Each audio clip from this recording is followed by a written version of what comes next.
Olá, boa tarde a você que está conosco aqui pelo Notícias Agrícolas, aguardando pelas informações do mercado. Foi um dia negativo hoje para Chicago, principalmente para a soja, que teve quedas aí de 7 até quase 9 pontos nos principais vencimentos, se afastando mais um pouquinho daquele patamar dos 14 dólares por bushel. Aqui comigo, Aaron Edward, consultor de mercado, está acompanhando essa movimentação da soja lá em Chicago e, óbvio, ele tem uma explicação para essa queda de hoje. Seja bem-vindo, meu caro, obrigado por estar aqui com a gente e nos ajude a entender essa baixa de hoje. Ela foi motivada por quais fatores, Aaron? Entrando para o mercado fechado ontem, que foi feriado aqui nos Estados Unidos. Então, entrando para esse feriadão, todos os olhos estavam fixos na Argentina. Vai chover ou não vai? Tinham chuvas esperadas, mas será que eles vão chegar ou não? Essas chuvas se confirmaram, continua com previsão de chuva na Argentina. A Argentina é líder na produção e exportação de farelo, e o mercado de farelo é muito sensível ao que acontece na Argentina. Choveu na Argentina, farelo despencou, soja não conseguiu se sustentar. Caiu junto com o farelo. Em suma, é isso que essa é a negociação de hoje. Basicamente, influência, então, do mercado de farelo, que teve aí a volta das chuvas. Agora, essa volta das chuvas e essa queda registrada estanca os preços do farelo ou o farelo está precificado com essa volta das chuvas lá na Argentina? Tanto o farelo quanto a soja estão num limite tecnicamente falando, a gente fala na leitura de gráficos e análise técnica, que tem o seu lugar, tem o seu papel. Eles acharam um ponto de suporte. A soja, por exemplo, está sentada bem na média móvel de 20 dias. A grande pergunta para definir tendência, a negociação de hoje foi um tanto quanto previsível em função das chuvas na Argentina. A grande pergunta de tendência é, desse ponto, o pregão de amanhã, o pregão do resto dessa semana, a gente continua caindo ou nós vamos achar compradores nesse limite? Se é para achar comprador, tem que ser agora, ou então o próximo suporte na soja é uns 20 pontos abaixo de onde estamos. Então ainda tem espaço para cair, com certeza, mas se nós já acharmos compradores onde nós estamos, isso é encorajador para preço. Ou seja, podemos ver o mercado aí, se não aparecer interessados, perdendo pelo menos uns 40 pontos do atual patamar, então, em relação ao atual patamar? Ou mais uns 20, né, que já perdeu, né? Então, das altas, sim.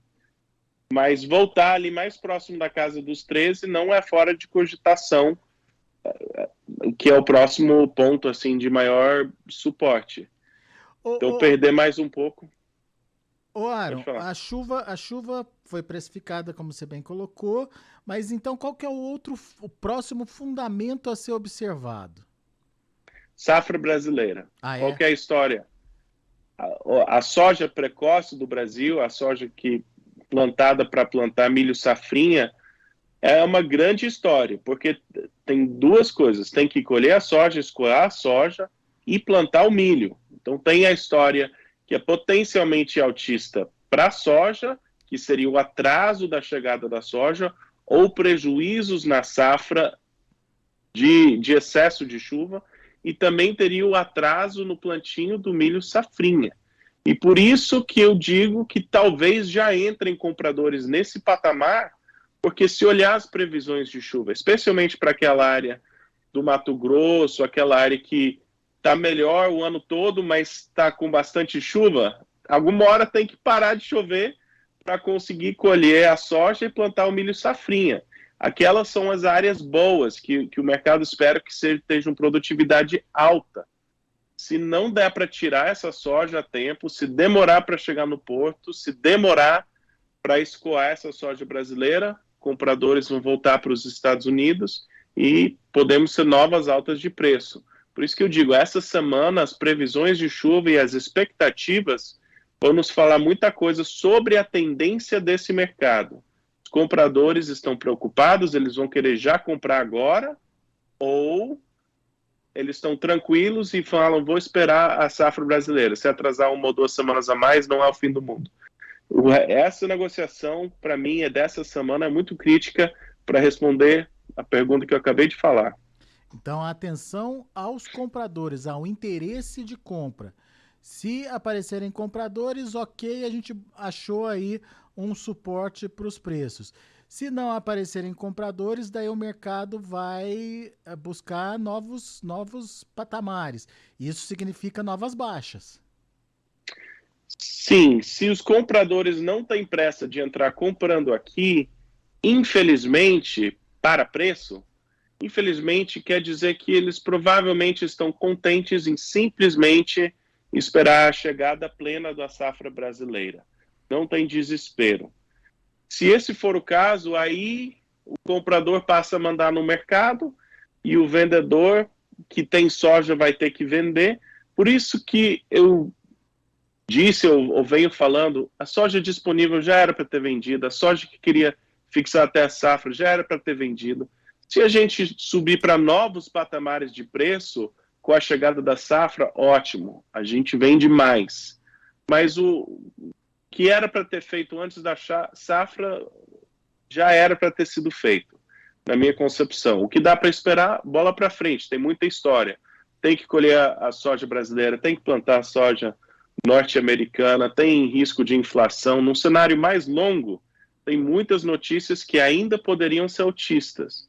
Mas o Brasil vai colher e será que o comprador compra antes da colheita ou espera chegar a colheita? Essa semana vai responder muita pergunta. Pois é, o que seu feeling tá dizendo aí? Bom, você sabe, né? Nós usamos as ferramentas da Bolsa para administrar todos esses cenários. Não é uma resposta direta. Eu acho que amanhã é bem capaz da gente conseguir já achar um pouquinho de pressão de compra. Se vai se sustentar ou não, vamos ver. Mas eu ficaria surpreso se a gente está em queda livre amanhã. Acho que vão ter pessoas dispostas a comprar um pouquinho e dar uma segurada nessa escorregada. Mas vamos ver. Mas é uma compra nos Estados Unidos. Eu digo comprador na bolsa, né? Na Sustentar bolsa, o preço ok. em Chicago. Ok. Não anteciparia uma enorme queda de novo amanhã. Mas vamos ver. Muito bem. Depende do comprador, então. Portanto, é uma semana de atenção aos compradores, é isso? A movimentação dos compradores. E a tendência? É aquela coisa que é um pouco quase fora da razão óbvia, mas se nós não sustentarmos nesse ponto, indica que os compradores não têm pressa de comprar esse mercado. Esse é o ponto que muitos compradores estariam esperando para comprar. Será que eles vão entrar comprando aqui? Se não tiver comprador para entrar nesse patamar, é preocupante para preço. Muito bem. A gente vai ver tecnicamente o preço buscando novos patamares até atrair de fato o comprador para esse mercado. Exato. Muito bom. Mr. Aaron, muito obrigado pela sua participação mais uma vez conosco aqui no Notícias Agrícolas, sempre trazendo informações importantes que ajudam aí o produtor na hora da tomada de decisão. Volte sempre, meu caro. Abraço. Abraço para você. Deixa eu passar rapidamente os números da soja na Bolsa de Chicago. Março fechando com queda de quase 8 pontos a 13 dólares e 62 centes por bushel. O maio, 13,71, 8 pontos de baixa. O julho, 13 dólares e 77 centes por bushel, queda de 8 pontos e meio. E o agosto, 13 dólares e 57 centes por bushel, uma queda de 8 pontos mais 75. A gente vai ficando por aqui, agradeço a sua atenção, a sua audiência.